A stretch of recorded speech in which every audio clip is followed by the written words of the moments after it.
সদৰে সমষ্টিত এইবাৰ নৱগঠিত হাজো শুৱালকুছি সমষ্টি।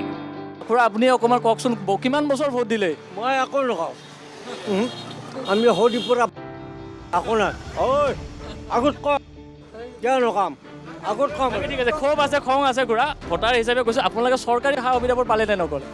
একো নাই একো নাই একো পোৱা নাই। আগৰ আমাৰ বাপ দাদা 14 কুৰ্চীহে কংগ্ৰেছে ভোট দিছে, সেই ভোটটো মই আজিও সেই দি আছোঁ। এইটোতো আৰু কোনো বাপীয়েকৰ ঘৰৰ পৰা দিয়া নাই, এইটো ওপৰৰ পৰা বৰষুণ দিলে তলত বানপানী নিশ্চয় হ'ব।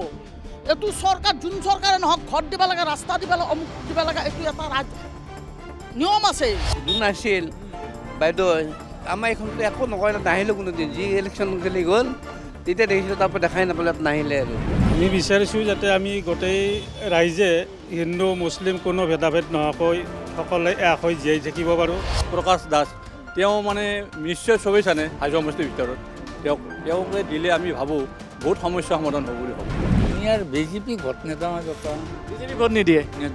নেতা আমি ৰাজীৱ দাস ডাঙৰীয়াকে বিচাৰিছোঁ, কাৰণ তেখেতে যিটো কৰি আছে ৰিচেণ্টলি এই অসুখীয়া মানুহখিনিক যিটো হেল্প কৰিলে দেখাই পাইছোঁ।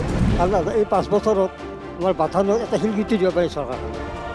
সাংবাদিক বিজয় কলিতাৰ সৈতে আজি নিশা 10 বজাত।